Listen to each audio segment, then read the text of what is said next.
Welcome to my channel. आज हम पढ़ेंगे बीएनएस के सेक्शन में डोरी डेथ एंड द क्रुएलिटी के सेक्शन। ठीक है, फर्स्ट हम डील करेंगे सेक्शन 80 जो कि डोरी डेथ से डील करता है। ठीक है, पहले हम देख लेते हैं डोरी डेथ है क्या। ठीक है, dowry death refers to the payment और ट्रांसफ़र ऑफ कैश, गिफ्ट और एनी प्रॉपर्टी, या किसी तरह की पेमेंट या फिर किसी तरह की कैश, प्रॉपर्टी और गिफ्ट दिया जा रहा है ब्राइड की फैमिली की तरफ से। ठीक है, ब्राइड फैमिली की तरफ से टू दी ग्रूम फैमिली को दिया जा रहा है। ठीक है, कोई भी payment, transfer of gift, cash, property कुछ भी दिया जा रहा है ब्राइड की फैमिली की तरफ से किसको, ग्रूम की फैमिली को। ठीक है, is a part of marriage tradition.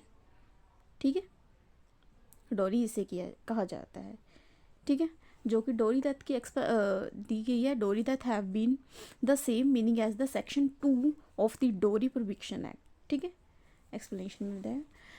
इसका फर्स्ट डेफिनेशन बता रहा है डोरी डेथ की। डोरी डेथ है क्या, पहले हमने डोरी पढ़ा ना कि डोरी किसे कह रहे हैं इसमें, अब हम पढ़ेंगे डोरी डेथ किसे कहते हैं। If a women's death is caused by, women की डेथ हो गई है किसकी वजह से, या फिर जलने की वजह से, एनी बर्न, बॉडी इंजरी, या फिर कोई चोट, ऐसी चोट लगने से, जलने की वजह से या फिर चोट लगने से, और occurs any under the unnatural circumstances. ठीक है, या फिर कोई भी ऐसा अननेचुरल सर्कमस्टांसेस के अंदर उसकी डेथ होगी।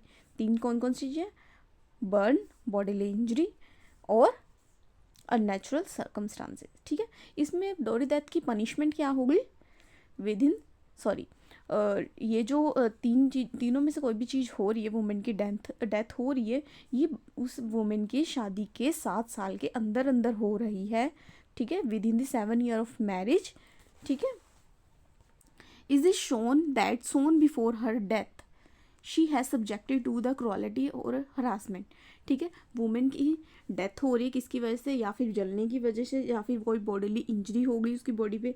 ठीक है, या फिर अननेचुरल सर्कमस्टांसिस में उसकी शादी के 7 साल के बीच में वुमेन की डेथ कोज हो रही है, जो कि शो करता है कि उसकी शादी के बाद उसको कि वो सब्जेक्टेड टू क्रुएलिटी ही की जा रही थी और हस्बैंड हरासमेंट की जा रही थी किसकी तरफ से, बाय हर हस्बैंड।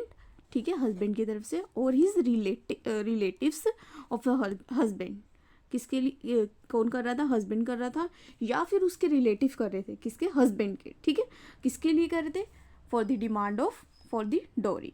ठीक है, such death, dowry death and such husband और relative shall be deem to have been caused her death. इसमें क्या माना जाएगा कि वुमेन की डेथ की गई है उसके हस्बैंड और रिलेटिव की तरफ से।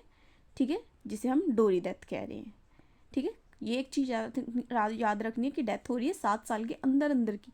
ठीक है, 7 साल के अंदर अंदर हो रही है वुमेन की मैरिज में। ठीक है, इसमें कितनी पनिशमेंट दी गई है डोरी डेथ की, 7 साल से लेके कहाँ तक जाएगी, life imprisonment, less than 7 year, और एक्सटेंड हो सकती है लाइफ इम्प्रिजनमेंट तक। ठीक है, चलो देख लेते हैं। ठीक है, आप 1-2 लिख देना जो कि सफिशेंट है, मैं आपको पढ़ा देती हूँ। ठीक है, Kansraj versus state of Punjab, the court clarifies soon before her death has direct connection with the death. ठीक है, for demanding dowry by the husband और हिज रिलेटिव। ठीक है, नेक्स्ट केस है Shanti versus state of Haryana, wife died of burn within 7 year of marriage. ठीक है, 7 year of marriage में उसकी डेथ होगी किसकी वजह से, जलने की वजह से। It is a proof of cruelty for demanding the dowry. ठीक है, demanding the dowry for to cause the dowry death. ठीक है, next case Chabi Karnakar versus state of West Bengal का केस है। If there is a clear evidence of dowry demand और conviction for dowry death under section 80 of BNS is not sustainable. ठीक है, अगर कोई भी क्लियर एविडेंस नहीं है तो फिर वो क्लियर एविडेंस नहीं है तो फिर क्या होगा, वो डोरी डेथ के लिए पनिश नहीं होगा। ठीक है, अगर कोई भी डायरेक्ट एविडेंस नहीं है, क्लियर एविडेंस नहीं है। ठीक है, ये हीरालाल वर्सेस स्टेट, इसमें wife hang with in the 2 year of marriage. ठीक है, अपने 7 साल के अंदर अंदर होनी चाहिए, इसने 2 साल के जो बीच वाइफ ने हैंग विद इन। ठीक है, हेल्ड क्या हुआ था, प्रिजम्पशन एज टू डोरी डेथ इज वैलिड। ठीक है, कन्विक्शन अपहेल्ड। था हमारा सेक्शन 80 ख़त्म, जो कि डोरी डेथ से डील करता था। अब आगे हमारा सेक्शन 85 और 86 जो कि किससे, क्रुएलिटी से डील करते हैं। ठीक है, सेक्शन 85 क्या कह रहा है क्रुएलिटी का? इफ़ बीइंग द हस्बैंड और हिज रिलेटिव्स वो has subjected to a woman to a cruelty. ठीक है, हस्बैंड और उसके रिलेटिव्स हैं जो वुमन को के साथ क्रुएलिटी कर रहे हैं। ठीक है, वुमेन सब्जेक्टेड टू क्रुएलिटी, उसमें कितनी पनिशमेंट होगी? 3 साल प्लस फाइन। ठीक है, अब बता रहे हैं क्रुएलिटी कर रहे हैं, क्रुएलिटी की डेफिनेशन क्या है, क्रुएलिटी है क्या? ठीक है, 86 में बताया गया है, क्रुएलिटी डिफाइन की है, any wilful conduct of husband और relatives is likely to cause. Husband और उसके रिलेटिव्स, ठीक है, विलफुल कंडक्ट कर रहे हैं वाइफ के साथ, ठीक है, cause the women grave injury to her life, limb, health. कोई भी ऐसा एक्ट कर रहे हैं वुमेन के साथ हस्बैंड और उसके रिलेटिव जो कि वुमेन को ग्रेव इंजरी दे सकते हैं, जो कि उसकी लाइफ, लिम्ब, हेल्थ के लिए डेंजरस है। ठीक है, और drive her to commit suicide.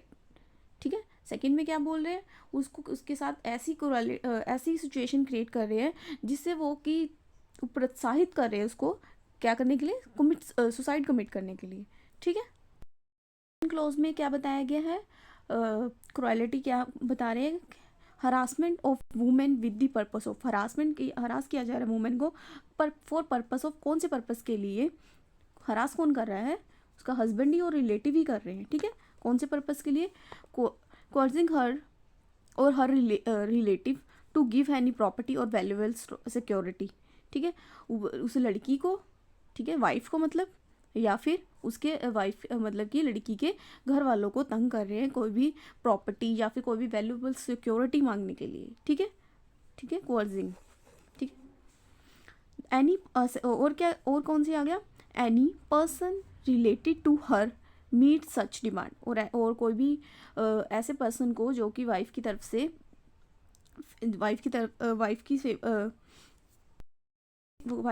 मतलब कि हस्बैंड और उसके लड़की के हस्बैंड और रिलेटिव्स, ठीक है, किसको तंग कर रहे हैं? किसी ऐसे पर्सन को जो कि उसकी डिमांड फुलफिल करे। ठीक है, और कौन सी कंडीशन आ गई? Because they fail to meet such demand. और अगर वो थर्ड नेक्स्ट कंडीशन में ये बताया गया है कि लड़की को हरासमेंट की जा रही है कि उनकी डिमांड, क्योंकि उनकी डिमांड को पूरी नहीं की जा रही है। किसकी डिमांड को? हस्बैंड और उसकी रिलेटिव्स की डिमांड को। ठीक है, फर्स्ट में कोर्ज कर रहे हैं किसको? लड़की को और उसके रिलेटिव्स को। ठीक है, प्रॉपर्टी मांगने के लिए और वैल्यूएबल सिक्योरिटी मांग रहे हैं इसलिए। ठीक है, और या फिर किसी और पर्सन को जो कि उसकी डिमांड से मीट कर सकता है, और या फिर और उसको, इस लड़की को इस बात के लिए हरास किया जा रहा है कि क्योंकि वो उसकी जो भी डिमांड हैगी लड़के वालों की, जो कि मतलब लड़के वाले मीन्स हस्बैंड और उसके रिलेटिव्स की डिमांड्स है, वो फुलफिल नहीं हो रही है।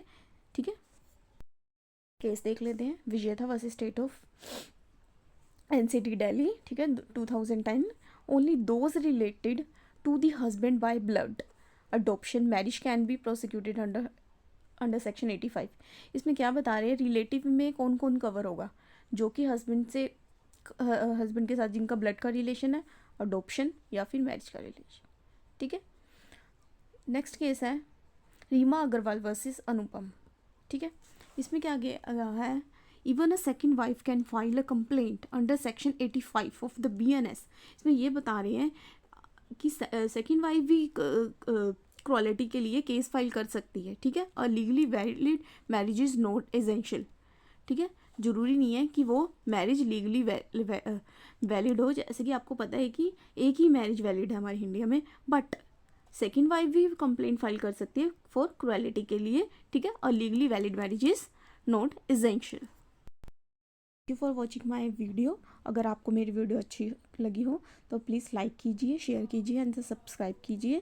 अगर आपको किसी भी सब्जेक्ट के नोट चाहिए हो, आप मुझे प्लीज़ DM कीजिए टेलीग्राम पे, जो कि सारी डिटेल डिस्क्रिप्शन में दी गई है। Thank you.